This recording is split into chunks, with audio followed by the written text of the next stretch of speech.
Hi everybody, मैं हूं अदिति और आप है मेरे चैनल फ्लोरा फ्रेंजी पे। आज मैं कुछ ऐसा करने जा रही हूं जो कि मैं बहुत सालों से करना चाह रही थी अडीनियम के साथ में। ये हैं मेरे 3 बड़े बड़े अडीनियम और आज मैं इनकी करने वाली हूं ब्रीडिंग। मैं इन अडीनियम की बनाऊंगी चोटी। मैं आज करने वाली हूँ अडीनियम की ब्रीडिंग, जैसे कि मैंने आपको बताया। तो इसके लिए मुझे काफ़ी सारी तैयारी एक्चुअली करनी पड़ी, क्योंकि मैं अपने ऑलरेडी जो इस्टेब्लिश्ड अडीनियम्स हैं उनके साथ कुछ नहीं करना चाह रही थी। तो ये मैंने सीड पॉट जो मेरे अडीनियम में हुए थे पुराने, वो मैंने ये सीड से लगाए अडीनियम। और फिर उसके बाद में ऑलमोस्ट 1.5 महीना पहले मैंने इन अडीनियम्स को निकाल के रख दिया था गमले में से बाहर। उसके बाद मुझे समय ही नहीं मिल पाया कि मैं इसकी ब्रीडिंग कर पाऊँ। वैसे भी ब्रीडिंग करने के जो बेसिक्स होते हैं वो ये होते हैं कि एक तो हमें ये ध्यान रखना होता है कि अडीनियम जो हैं वो लंबे लंबे हों। अगर वो छोटे ही साइज़ में होंगे तो उसमें हम कहाँ चोटी बनाएंगे। साइज़ लंबा होना चाहिए अडीनियम का। दूसरी बात, अडीनियम को कम से कम 15 दिन तक हमें पानी नहीं देना है जिस अडीनियम की हमें ब्रीडिंग करनी है। मेरे को पता था अभी सर्दियाँ चल रही हैं, वैसे भी अभी मैं दिसंबर का महीना है जब मैं शूट कर रही हूँ। तो 1.5 महीने से ये अडीनियम मेरे जो हैं ये ऐसे ही बिना मिट्टी के बस एक जगह ऐसे रखे हुए थे। इनमें कोई पानी नहीं दिया, मैंने छिड़काव भी नहीं करा पानी का। And look at this are all fine. लेकिन जो पानी ना देने की वजह से हुआ वो हुआ कि ये आराम से अब ऐसे मुड़ पा रहे हैं। This is a very very important thing जो कि हमें ब्रीडिंग के दौरान ध्यान रखनी पड़ती है। दिस इज़ अबाउट अडीनियम जो कि मैंने 3 तैयार करे हुए हैं। अब मैं किस में ब्रीडिंग करूँगी, क्योंकि अडीनियम को हमेशा चौड़े कुंडी में लगाया जाता है, कभी भी उसे लंबे सकड़े गमले में नहीं लगाया जाता है अडीनियम को। दिस इज़ द कुंडी दैट आई हैव डिसाइडेड। इसी के ऊपर अगर आपको अडीनियम में इंटरेस्ट है तो मेरी एक पूरी सीरीज़ है अडीनियम के ऊपर जिसमें हमने ग्राफ्टिंग करी है, हमने उसके अलग अलग वैरायटीज़ दिखाई है, हमने अडीनियम को मैंने रीपॉटिंग करी थी मेरे 10-12 प्लांट्स की। तो उन सारे ही वीडियोस का डिस्क्रिप्शन जो है मैं अपने डिस्क्रिप्शन बॉक्स में डाल दूंगी, तो आप ज़रूर देखिएगा मेरी अडीनियम के ऊपर वो सारी सीरीज़, आपको बहुत मज़ा आएगा। ये है 16 इंच की कुंडी जिसको मैं लेकर के आई, और मिट्टी की कुंडी है। मिट्टी की कुंडी समझाओ, मिट्टी वैसे सबसे अच्छा रहता है प्लांट लगाने के लिए कोई भी। मिट्टी की कुंडी मैंने ली है। इसके अंदर बहुत ज़्यादा ज़रूरी है कि ड्रेनेज होल होना चाहिए, जो हम जानते ही हैं यहाँ ड्रेनेज होल है। अब अडीनियम जो होता है which is also called as desert rose, इसकी ये खासियत होती है कि ये बहुत ही ईजी गोइंग प्लांट होता है। ये आपसे कुछ ज़्यादा नहीं मांगता है, ना इसे ज़्यादा पानी चाहिए ना ज़्यादा खाद चाहिए। Plus it can also sustain in extreme वेदर्स। Only जो एक प्रॉब्लम होती है वो इसको ज़्यादा पानी से ये ख़राब हो जाता है। अदरवाइज़ आप इसे धूप में रखिए, सर्दी में रखिए, कोई इसको खास फ़र्क पड़ता नहीं है। ये जो है, हालांकि कुछ लोग कहेंगे कि अडीनियम की रिपोर्टिंग का ये सही टाइम नहीं है क्योंकि ये दिसंबर है, इस समय में जो प्लांट्स होते हैं वो सो रहे होते हैं। Yes, will be covering that in some other video. अभी मेरे प्लांट्स जो है वो सो रहे हैं, लेकिन स्टिल आई एम थिंकिंग कि मैं इसका कर ही डालती हूँ आज ब्रीडिंग। सबसे पहले जो मुझे चीज़ की ज़रूरत है वो है ये।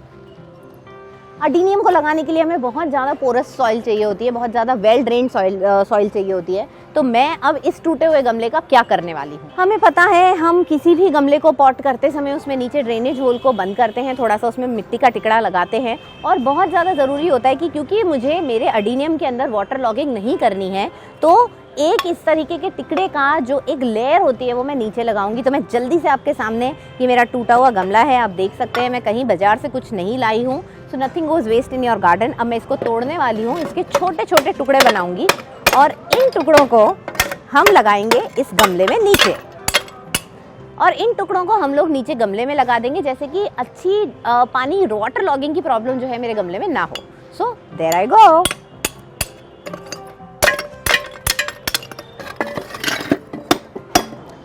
मैंने जो मेरे गमले का टूटा हुआ पार्ट था वो सारा का सारा यहाँ तोड़ लिया है और इसके इतने छोटे छोटे जो हैं वो टुकड़े कर लिए हैं। Now we are using this, क्योंकि हमें अडीनियम की जो सॉइल होती है वो बहुत ज़्यादा पोरस चाहिए है, क्योंकि अगर कहीं पर भी वाटर लॉगिंग हुई, पानी रुका उसके अंदर, तो उसकी जो रूट रॉटिंग होती है वो हो जाती है। इस वजह से मैं सबसे पहले गमले में ये जो इसकी एक लेयर लगा रही हूँ। ये मैंने पूरा बना लिया है। मिट्टी के टुकड़े हैं बेसिकली, कोई भी, इसलिए मेरे घर में कभी भी कोई गमला टूटता है या कुछ भी होता है तो मैं उसे वेस्ट नहीं करती हूँ। ये मैंने एक लेयर इसकी लगा दी है, सो दैट कि जितना भी अगर एक्सेस पानी कभी चला जाए गमले में तो वो जा कर के और नीचे सीपन हो जाएगा। उसके अलावा क्योंकि अगेन मुझे पोरस सॉइल बनानी है, तो मैंने ये एक कंटेनर लिया है और मैं इसके अंदर इसका सॉइल मिक्सचर बनाने जा रही हूँ। तो मैं इतनी तो मैंने इसके अंदर रेत डाल दी है। रेत सैंड, बालू जिसे कहा जाता है, वो है। ऑलमोस्ट 1/3 मैं सैंड डालूंगी, 1/3 में डालूंगी वर्मी कॉम्पोस्ट। वर्मी कॉम्पोस्ट के अलावा अगर आपके पास में गाय की गोबर की खाद हो तो वो तो सबसे अच्छी होती है, तो यू कैन यूज़ दैट। तो ये मैंने डाल दिया वर्मी कॉम्पोस्ट। और अब मैं इसके अंदर डालने जा रही हूँ गार्डन सॉइल। ये मैंने डाल दी अपनी गार्डन सॉइल।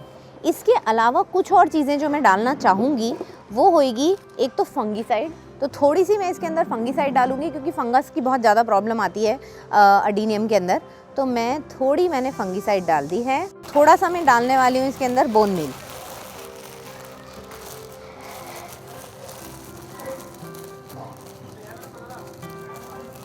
थोड़ा ही डालूंगी, ये सब चीज़ें फंगीसाइड, बोन मील वगैरह कभी भी ज़्यादा नहीं डाली जाती हैं, वरना इससे फ़ायदे की जगह नुकसान ज़्यादा हो जाता है प्लांट को। तो ऑलमोस्ट 1 चम्मच के करीब, 1 बड़ा चम्मच के करीब मैंने इसके अंदर बोन मील डाल दिया है। अब मैं इन सब चीज़ों को मिक्स कर लूँगी।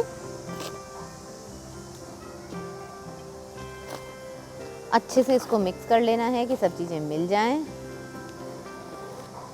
ये मेरा जो वेल ड्रेन्ड सॉइल मिक्सचर जो है क्वाइट पोरस वाला, ये बन गया है। और अब मैंने मिट्टी के टुकड़े इसके नीचे लगाए थे एक लेयर, उसके ऊपर मैं इसको डाल रही हूँ।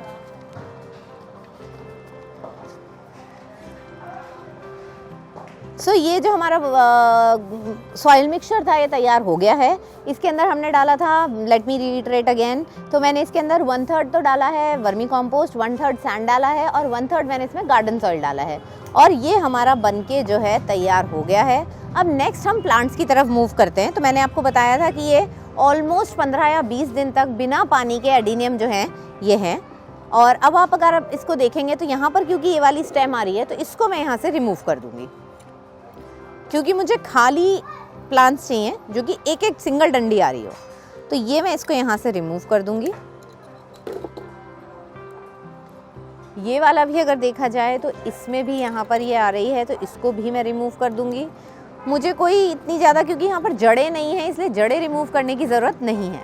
और इसको भी मैं यहाँ से रिमूव कर दूँगी और सीधी वाली जो डंडी है वो मैं इसमें भी ले लूँगी। इस वाले में ऐसी कोई प्रॉब्लम नहीं है तो इसको मैं सीधा का सीधा ले लूँगी।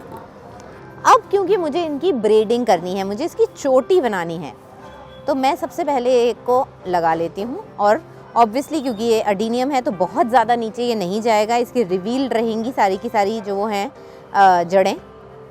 अब दूसरे वाले के लिए थोड़ी जगह बना लेती हूँ मैं मिट्टी में अपनी। और ये हो गया मेरा दूसरा एडीनियम और ये गया मेरा तीसरा एडीनियम। एंड ऑब्वियसली मैंने इनको एकदम पास पास रखा है। मैंने 3 एडीनियम्स एक साथ लगा दिए हैं और अब मैं इसकी चोटी गुथने जा रही हूँ। तो ये वाला स्टैंड इसके ऊपर गया, फिर साइड वाला इसके ऊपर आया, फिर से ये वाला स्टैंड इसके ऊपर आएगा, फिर ये वाला आएगा। तो जैसे हम चोटी गुथते जाते हैं हम वैसे ही इसकी चोटी जो है वो गुथते चले जाएंगे।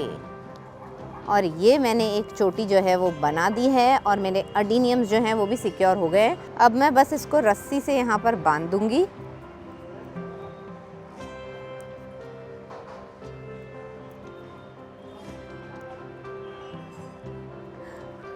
वेल कुछ चोटी के जैसा लग रहा है और आगे जब ये बढ़ता चला जाएगा, आगे भी बढ़ते चले जाएंगे, तो मैं इसको यहाँ से खोल दूंगी। मैं आगे इसकी चोटी जो है वो गुथनी जो है वो आगे तैयार रखूंगी और यहाँ पर और शूट्स आ जाएंगे, फ्लावर्स भी आने इसमें शुरू हो जाएंगे।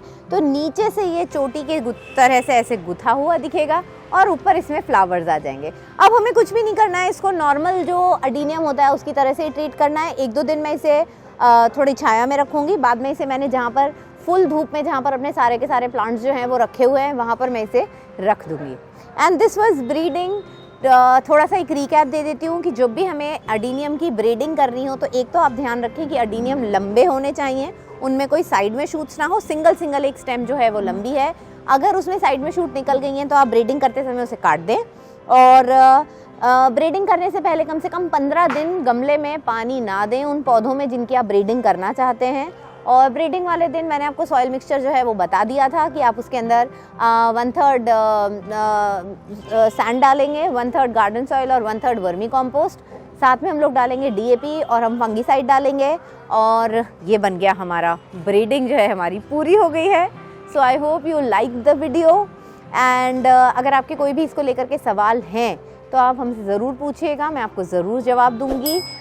Do subscribe to my channel if you haven't till now. और जो मेरी एडिनियम की एक प्लेलिस्ट है वो आप ज़रूर देखिएगा।